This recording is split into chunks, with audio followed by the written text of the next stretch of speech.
오늘 은혜 받으실 하나님의 말씀은 구약성경 역대상 12장 1절에서 2절까지의 말씀입니다. 다 함께 합독하시겠습니다. 다윗이 기스의 아들 사울로 말미암아 시글락에 숨어 있을 때 그에게 와서 싸움을 도운 용사 중에 든 자가 있었으니 그들은 활을 가지며 좌우 손을 놀려 물매도 던지며 화살도 쏘는 자요 베냐민 지파 사울의 동족인데 그 이름은 이러하니라. 아멘. 아멘. 우리 할렐루야. 우리 옆에 분들과 인사를 나누도록 하겠습니다. 사랑하고 축복합니다.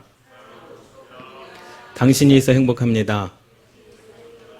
당신 때문에 살맛이 납니다. 아멘. 할렐루야. 하나님의 시선과 시야라는 말씀의 제목을 가지고 함께 은혜를 나누도록 하겠습니다. 우리가 굉장히 미련하죠. 사람은 미련합니다. 사실 우리 모든 기도의 제목은 우리의 육신으로부터 나오는 겁니다. 영적으로부터 나오는 기도는 극히 드뭅니다. 한 영혼을 사랑하는 기도는 영의 기도라고 할 수 있지만 대부분 많은 육신적인 기도를 우리가 많이 합니다. 하나님, 오늘 좋은 날씨 허락하여 주시옵소서. 오늘 내가 소풍을 가야 되는데 하나님 제발 좋은 날씨를 주시면 좋은 소풍이 될 것 같습니다. 그것은 내 기도지 남의 기도는 아니거든요. 그럼 내일 가서 또 다른 이가 기도합니다. 하나님, 오늘 좋은 날씨 주셔야 됩니다. 오늘 첫 출근인데 좋은 날씨를 주셔야 됩니다. 근데 다음날 또 다른 이가 또 기도합니다. 하나님, 내일 친구를 만났는데 좋은 날씨를 주셔야 됩니다. 그럼 그 모든 기도에 하나님께서 전부 응답해 주신다라고 한다면 아마 전 세계는요 가뭄으로 살 수 없을 것입니다. 그렇지 않습니까? 또 가뭄이 계속 연속되다 보니까 하나님 오늘 꼭 비를 주셔야 됩니다. 내일도 비를 주셔야 되고 모레도 비를 주셔야 되고 그래서 농작물이 잘 자랄 수 있도록 그 기도에 하나님께서 다 응답하신다라고 한다면 어떻습니까? 홍수로 말미암아 사람이 살 수 없을 것입니다. 그러니 어떻게 생각해 보면 우리의 기도는 육신에서부터 나오는 모든 기도는 미련할 수밖에 없죠. 그렇기 때문에 우리는요 하나님께서 세상을 주관하신다라고 믿고 오늘도 감사하시기를 주님의 이름으로 축원합니다. 오늘 비록 내가 여호와 하나님께 하나님 오늘 비를 주셔야 됩니다. 너무 땅이 가물었습니다. 그래서 하나님 비를 주셔야지만 농작물이 잘 자랍니다. 그런데 하나님께서 비를 주시지 않았다 할지라도 하나님께서 이 땅 가운데 비보다도 좋은 날씨가 우리에게 더 필요하시기 때문에 주신 것을 믿고 그럼에도 불구하고 감사하는 저와 여러분들 되시기를 주님의 이름으로 축원합니다. 할렐루야. 그것이 그리스도인들의 삶이 돼야 된다라는 거죠. 하나님께서 내가 비를 달라고 기도했는데 하나님께서 오늘 좋은 날씨를 주셨다. 여러분 생각해 보세요. 하나님께서 응답을 안 하신 겁니까? 그건 아니라는 겁니다. 할렐루야. 하나님의 놀라운 계획.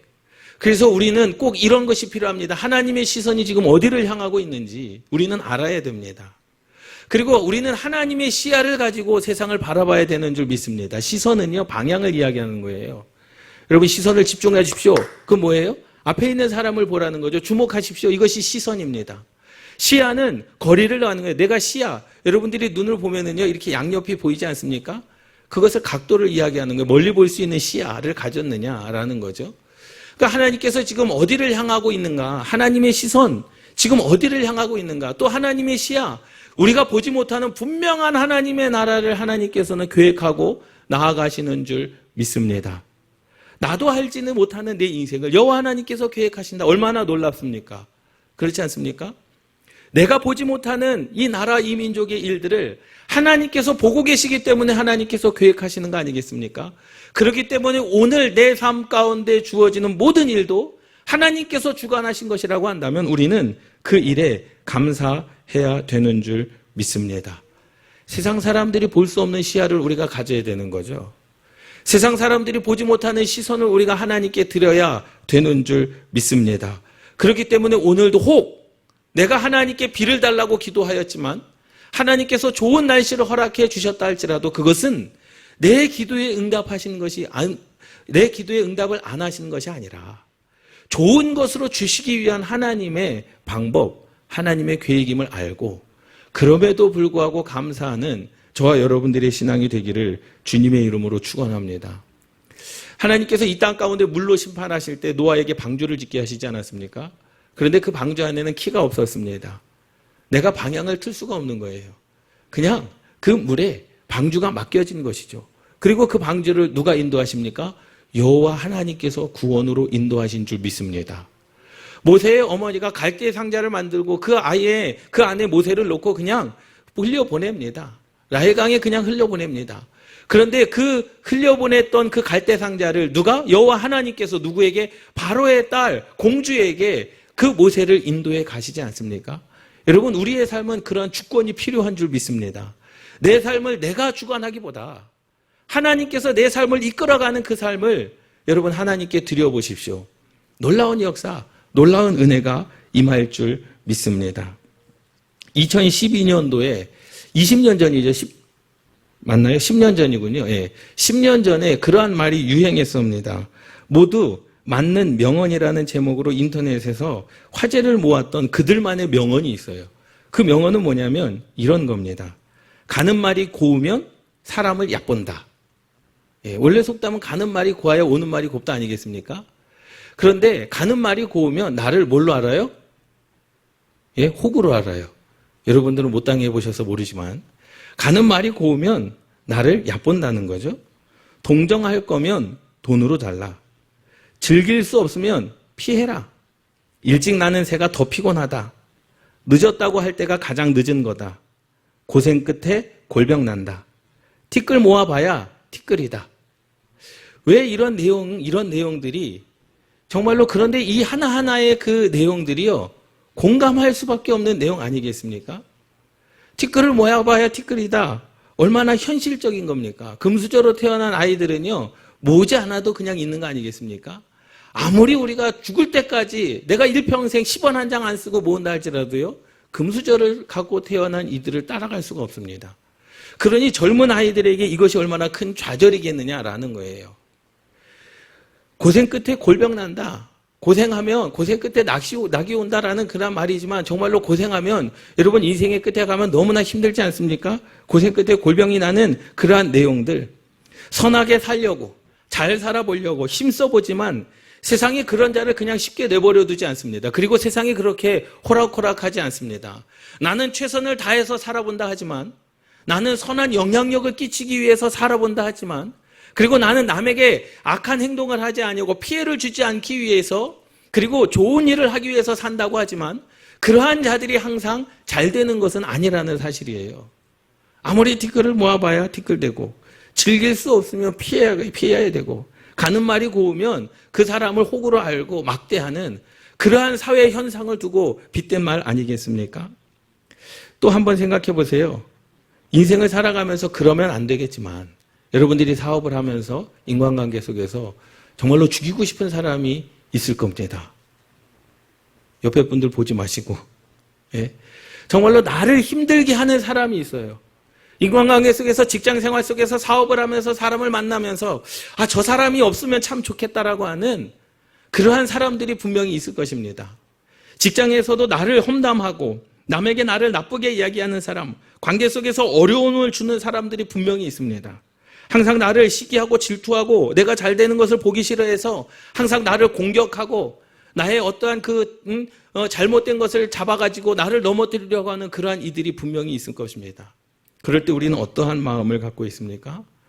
지금 역대상 12장인 다윗이 그러한 상황에 있는 겁니다. 역대상 1장에서 9장까지에 보면 다윗, 족장, 제사장, 그리고 레위가 다윗의 지파에 대한 계보가 나옵니다. 역대상 10장은 사울 왕가의 멸망, 사울이 하나님의 말씀을 거역해서 사울 왕가가 다 진멸되고 다윗을 왕으로 세우는 그러한 내용이 역대상 10장이에요. 역대상 11장은 다윗이 왕이 되는 이야기, 다윗이 왕이 될 때 다윗을 도와줬던 용사들의 이야기. 그런데 12장은요, 다윗이 원수들 때문에 사울 때문에 시글락에 피해 있는 그 사건을 다룬 내용이 바로 오늘 역대상 12장의 말씀입니다. 다윗은요, 선하게 살으려고 했습니다. 사울을 죽일 수 있는 3번의 기회에도 죽이지 않았습니다. 그런데 그것을 사울이 알고 있었지만 오히려 더 죽이려고 합니다. 다윗은 선하게 살아보려고 했습니다. 그런데 원수들이 너무나도 많았습니다. 그런데 인생을 지나고 나고 인생을 살아본 이후에 다윗이 어떻게 고백하냐면 시편 23편 5절 6절 주께서 내 원수의 목전에서 내게 상을 차려 주시고 원수 앞에서 나를 쫓기게 한 것이 아니라 그 원수들을 보는 앞에서 나에게 상을 차려 주셨다라는 거죠. 원수들이 보는 앞에서 나를 높여주신 겁니다. 누가요? 여호와 하나님께서. 기름을 내 머리에 부으셨으니 내 잔이 넘치나이다. 내 평생의 선하심과 인자하심이 반드시 나를 따르리니 내가 여호와의 집에 영원히 살리로다. 이것이 다윗의 고백이었습니다. 다윗은 원수 같은 이들을 악을 악으로 갚지 않았습니다. 원수 같은 이들을 다 진멸하지 않았습니다. 사울을 죽일 수 있는 환경 속에서도 사울을 살려두었습니다. 이것이 다윗의 성품이었습니다. 그런 다윗을 하나님께서는 기쁘게 받으셨죠. 그랬더니 하나님께서 원수의 목전에서 상을 베풀어 주셨습니다. 원수들이 보는 앞에서 다윗을 높여주셨습니다. 그 고백이 다윗의 고백이고 저와 여러분들의 고백이 되기를 주님의 이름으로 축원합니다. 이러한 일들을 경험해야 됩니다. 여러분, 악을 악으로 갚지 마십시오. 악을 선으로 갚으시기를 주님의 이름으로 축원합니다. 힘들 수 있습니다. 아니요, 분명히 힘들 겁니다. 분명히 견디기 힘들 겁니다. 도망가고 싶을 것입니다. 그런데 하나님께서 약속하셨습니다. 원수의 목전에서 내게 상을 차려주시겠다. 내가 너를 높여주리라. 1절 2절 말씀에 보면 사울 왕 때문에 시글락에 숨어 있습니다. 다윗이 기스의 아들 사울로 말미암아 사울을 피해서 시글락에 숨어 있을 때에 그에게 와서 싸움을 도운 용사 중에 든 자가 있었으니 사울 때문에 피내에 있었습니다. 사울 때문에 도망에 있었습니다. 죽을 것 같아서 도망에 있었는데 그 사울을 도와주러 온 사람이 있었습니다. 그런데 그 사람이 누굽니까? 그들은 활을 가지고 좌우손을 돌려 물매도 던지며 화살도 쏘는 자요. 군사로 치면은요, 특수부대 같은 사람 아니겠습니까? 전쟁에 능한 자들이 와서 도와줬습니다. 그런데 그 뒤에 말씀이 더 과관입니다. 베냐민 지파 사울의 동족인데 그 이름은 이러하니라.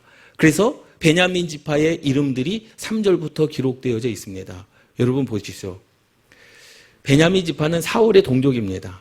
지금 사울 때문에 도망에 있는데 사울의 친척들이 와서 다윗을 돕겠다는 거예요.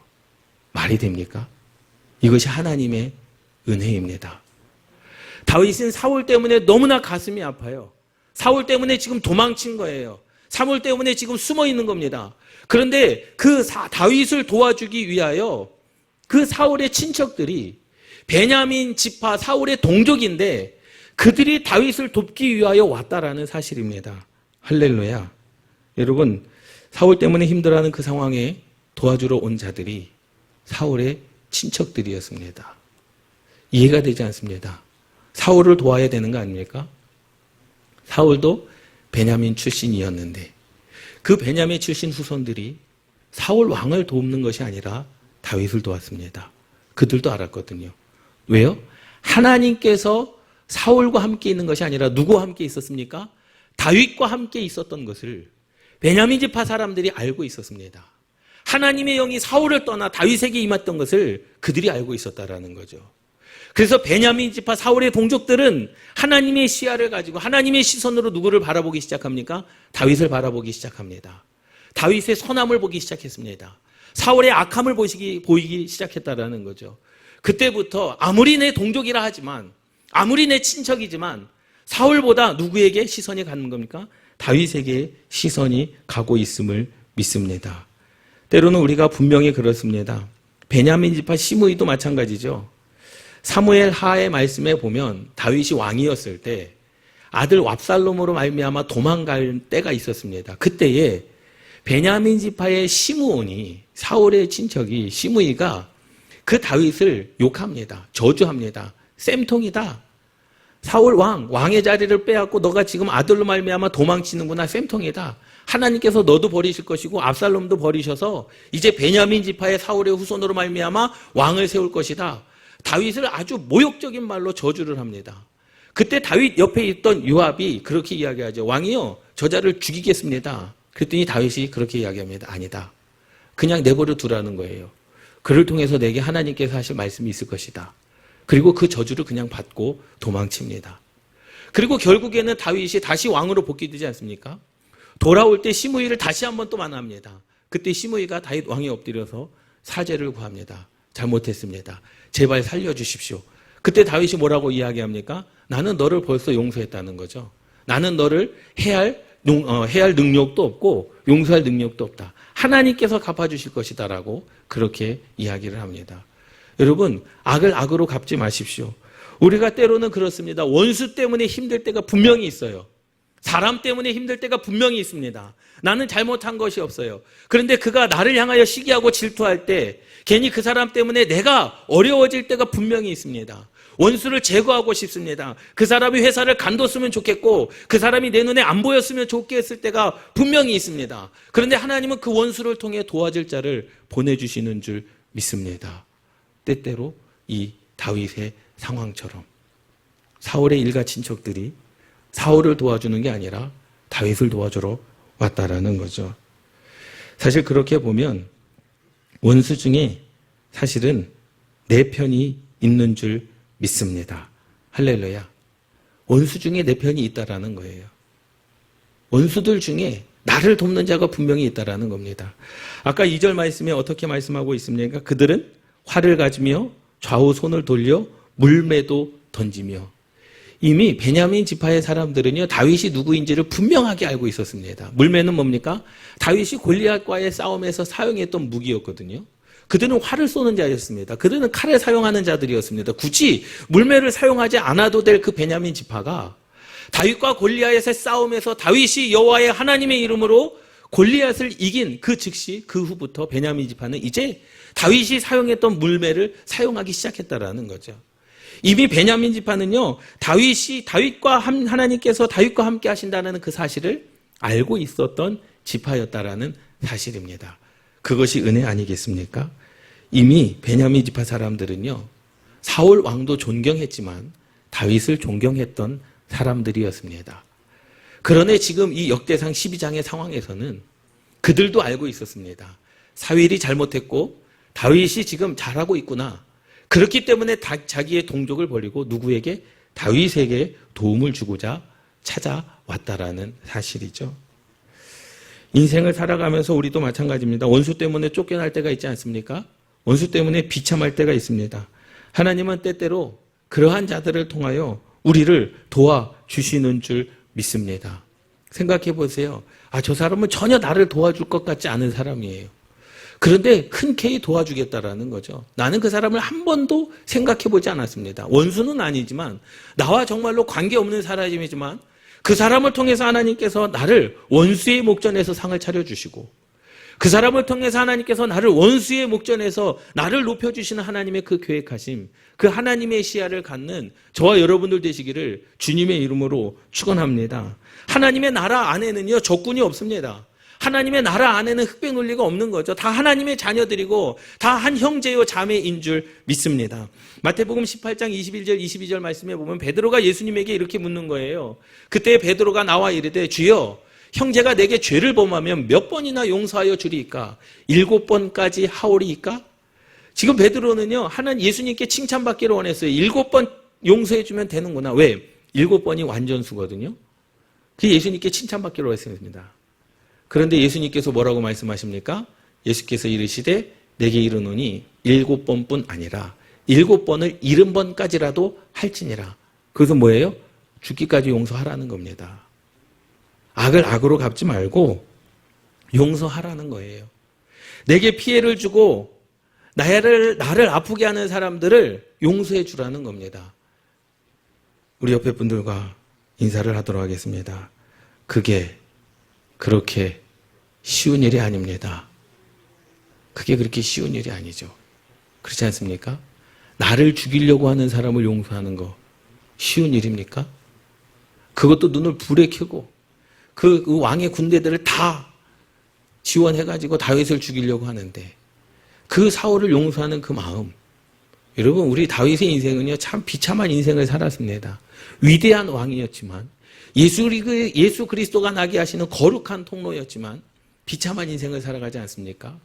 하나님께서 사무엘을 통하여 그에게 기름 부으실 때부터 사울 왕에게 쫓김을 당하였고 밧세바를 통하여 간음함으로 말미암아 하나님께 심판이 이 다윗 왕가에 임함할 때에 두 명의 아들로부터 말미암아 왕의 자리를 빼앗기는 그러한 상황 가운데 있었고, 아들은 자기의 첩과 간통하는 그러한 일들이 있지 않았습니까? 그리고 왕이 된 후에 사울 왕이 죽고 난 이후에 7년 동안 이스라엘의 왕이 되지 못했습니다. 베냐민 지파로 말미암아 숨어 지냈습니다. 얼마나 비참한 인생을 살아갔습니까? 어떻게 보면 저와 여러분들보다 더 안 된 인생을 살아간 사람이 다윗이었습니다. 그런데 왜 다윗이 위대합니까? 다윗은 용서하는 자였습니다. 다윗은 기도하는 자였습니다. 역대상 13장, 14장, 15장의 말씀에 보면요, 다윗이 전쟁에 나갈 때마다 하나님 앞에 먼저 기도합니다. 전쟁에 나가야 됩니까? 말아야 됩니까? 나가라. 그러면 나갔습니다. 하나님, 전쟁을 해야 됩니까? 말아야 됩니까? 하지 마라. 그러면 하지 않았습니다. 이것이 다윗의 인생이었습니다. 다윗은 한 번도 하나님을 떠난 적이 없음을 여러분 깨달으시기 바랍니다. 아무리 상황이 어렵고 내 주변에 아무것도 안 보인다 할지라도 여러분 울지 마시고, 하나님의 시선이 지금 어디를 향하고 있는지, 하나님께서 보고 계시는 것을 우리가 보지 못하는 것이 얼마나 많습니까? 그래서 부르짖어 기도하는 자들에게 크고 은밀한 비밀을 내가 너희들에게 알게 하리라. 우리는 하나님의 시야를 가져야 되는 줄 믿습니다.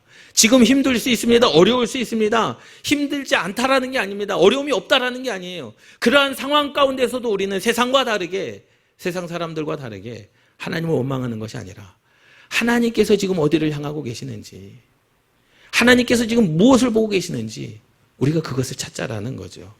그 은혜가 저와 여러분들 가운데 있기를 주님의 이름으로 축원합니다. 예수님께서요, 다윗의 후손으로 이 땅 가운데 태어나십니다. 유다 지파의 후손으로 태어나요.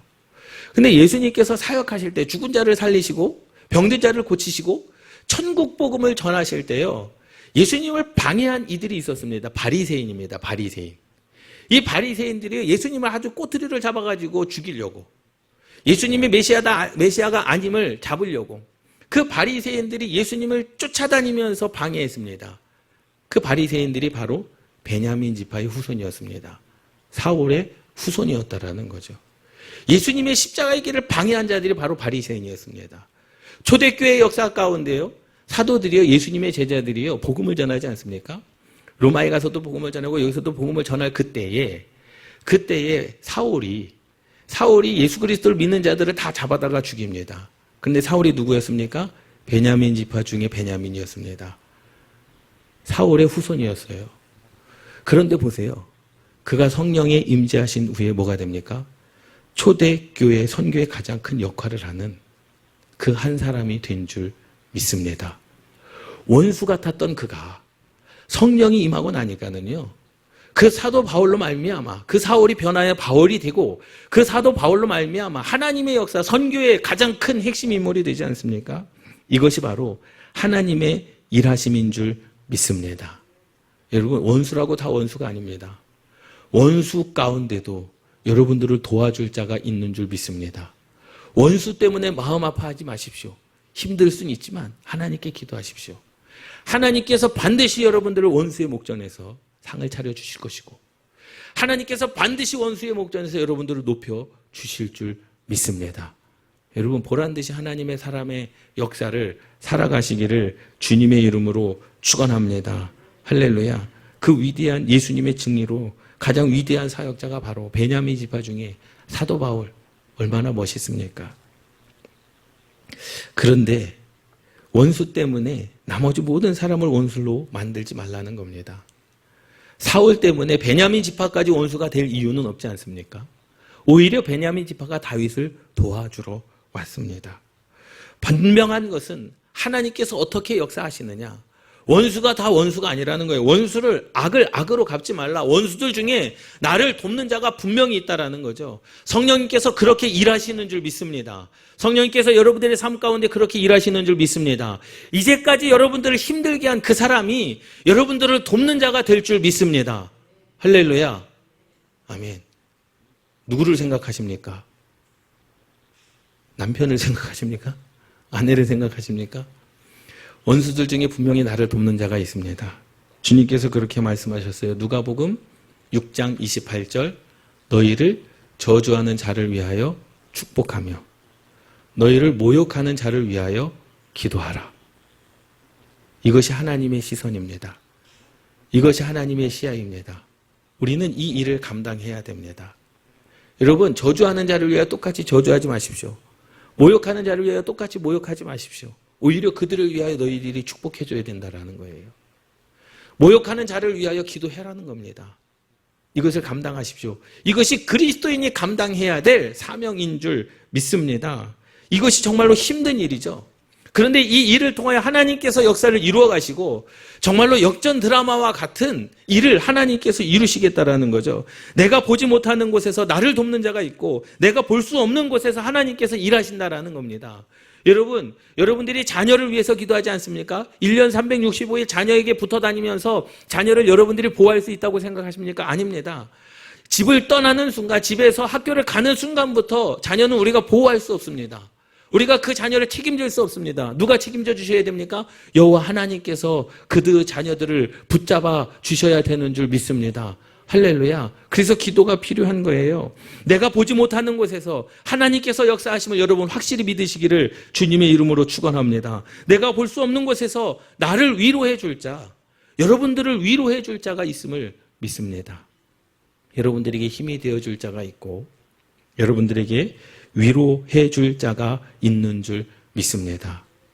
다윗 주변 가운데 3절 말씀부터 그 다윗을 돕는 용사들의 이름이 기록되어져 있지 않습니까? 8절 말씀에 보면 다윗이 외로웠습니다. 갓사람 중에서 광야에 있는 요새에 이르러 다윗에게 돌아온 자가 있었으니, 그러니까 다윗을 도우러 온 자가 있었으니 다 용사요 싸움에 익숙하여 방패와 창을 능히 쓰는 자라. 방패와 창을 능히 쓰는 자, 이건 뭐예요?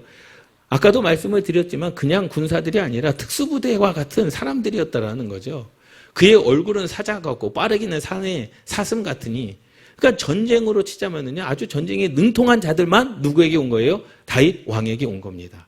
내가 다윗 왕을 도와주겠습니다. 그런데 보세요. 다윗이 불렀겠습니까? 하나님께서 보내주셨겠습니까? 하나님께서 다윗에게 보내주신 줄 믿습니다. 여러분, 내가 사람을 얻고자 하면 안 됩니다. 하나님께서 사람을 붙여주셔야 됩니다. 사업도 마찬가지입니다. 친구도 마찬가지입니다. 좋은 선생님을 만나야 되거든요. 우리 아이들이요, 좋은 선생님을 만나야 됩니다. 아이들이 좋은 친구를 만나야 됩니다.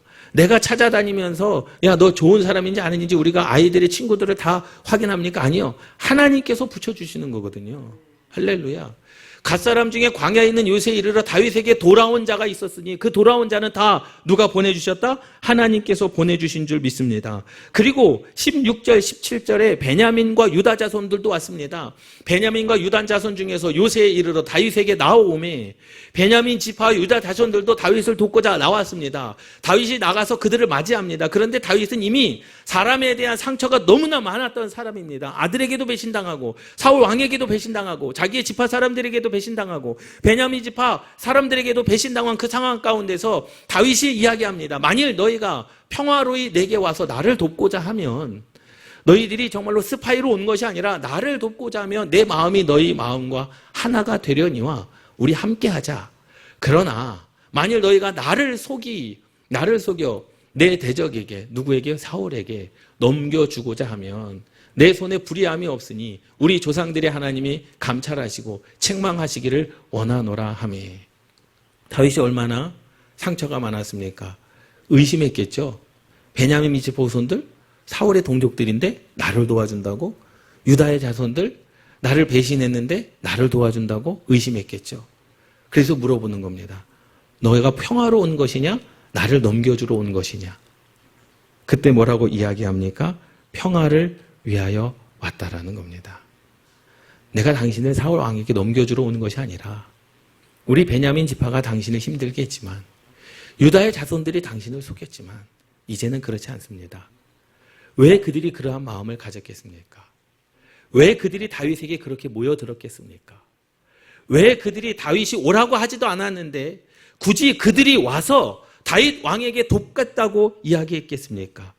그것은 다른 것이 아니라 그 요셉 가운데 18절 그때에 성령이 30명의 우두머리 아마야세를 감싸시니, 할렐루야. 누가 하신 겁니까? 여호와 하나님께서 행하신 줄 믿습니다.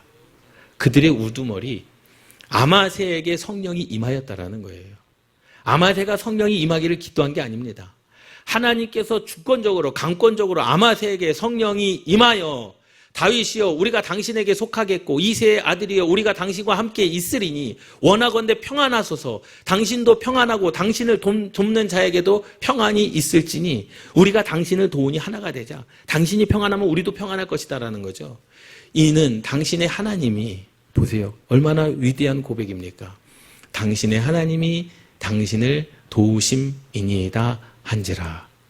다윗이 그들을 받아들여 군대 지휘관을 삼았더라. 할렐루야. 여러분, 사람이 우리를 돕지만 그 사람 가운데 임하신 성령님께서 인도해 주시는 줄 믿습니다. 아마새도 군대 장관이었지만 그 아마새에게 성령이 그 아마새를 감싸 안았습니다. 그리고 고백합니다. 당신의 하나님이 당신을 도우심이니이다. 할렐루야. 여러분, 사람을 바라보지 마십시오. 사람에게 힘들 수 있습니다. 원수가 있을 수 있습니다. 정말로 나는 아무런 잘못이 없는데 나를 비방하는 자들이 분명히 있습니다. 시기하는 자들이 분명히 있습니다. 질투하는 자들이 분명히 있습니다.